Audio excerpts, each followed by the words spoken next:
सिरसा उदय today 20 news देख रहे सभी दर्शकों का स्वागत है। दर्शकों, आज हम गांव शेखूखेड़ा में पहुंचे हैं। यहाँ जो सरपंच है जसकरण सिंह कंग, आइए इनसे रूबरू करवाते हैं और जानते हैं कि गांव में कौन कौन सी समस्या है जिनके निवारण के लिए वो सरकार से अपील कर रहे हैं। नमस्कार सर। नमस्कार जी। जसकरण जी, सबसे पहले तो धन्यवाद आपका जो आप हमारे गांव में पधारे। तो क्योंकि जो मीडिया है मौके पे, सोशल मीडिया खास करके, वही सरपंचों की आवाज़ है जो वो सरकार तक पहुंचाने का हमारा काम कर रहा है। क्योंकि सरकार के साथ तो हमारा 36 का आंकड़ा चल रहा है अभी तक। तो समस्या तो गांव में बहुत है जी।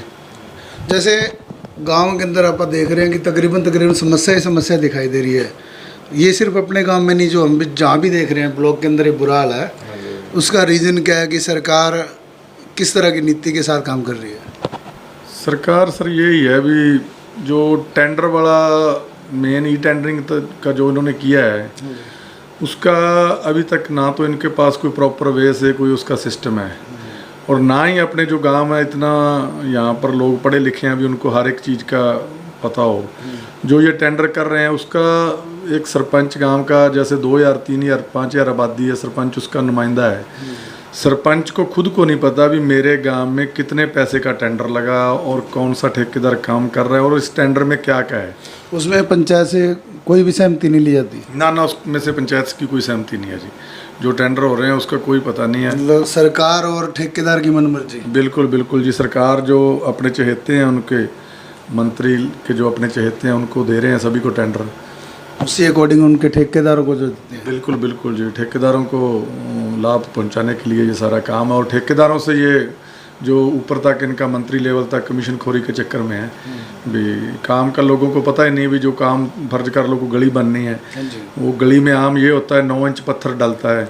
हमारे को ये नहीं पता भी इन्होंने एस्टीमेट में 9 इंच लिया है, 7 इंच लिया है, 5 इंच लिया है, जितना जी करता अपनी मर्जी से लगा रहे हैं। और जबकि दोष सरपंच पे आएगा, जो दोष सरपंच पे आएगा और सरपंच उनको ठेकेदार को रोकता है, तो सरपंच के ऊपर ये लगता है भी सरपंच अपना कमीशन मांगता है तभी ये हमारे को रोकता है।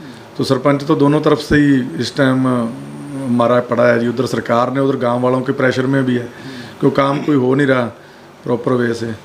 तो सरपंचों को तो समस्या ही है सभी तरफ से ही। नहीं जी, सिरसा में हमारे स्टेट बॉडी के प्रेसिडेंट भी आए थे और वाइस प्रेसिडेंट भी थे। सारी हमारी स्टेट बॉडी की मीटिंग हुई। तो अभी तक तो हमारा यही है भी हम बीजेपी का विरोध करेंगे, और जब तक हमारा बीजेपी से किसी सरकार से हमारा पार्टी से विरोध नहीं है पर्सनली, हमारा तो उनकी नीतियों से विरोध है। क्योंकि जो नीतियां ये बना रहे हैं वो नीतियां बहुत गलत है जी।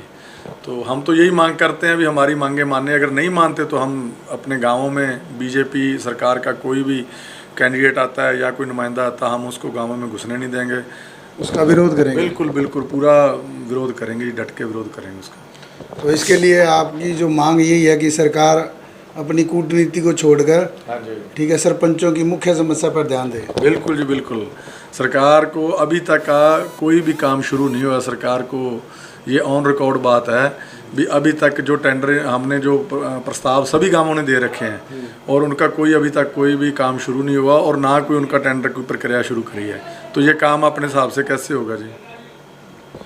तो ये थे जसकरण जी, जिन्होंने सरकार की कूटनीति पर संपूर्ण बात को गहराई से बताया कि कहाँ कहाँ समस्या है और किस कारण जो सरपंच है बीजेपी की कूटनीति के खिलाफ है। इन्होंने बताया कि ई टेंडरिंग जैसे मामले पर अगर गहराई से नहीं सोचा गया तो आने वाले समय में सरकार को इसका खामियाजा भुगतना पड़ेगा। इसी तरह फिर नए गांव में एक नई समस्या के साथ रूबरू करवाएंगे। तब तक के लिए दीजिए इजाज़त। कैमरामैन मुस्कान के साथ कृष्ण डावर, सिरसा उदय टुडे 20 न्यूज़ की पेशकश।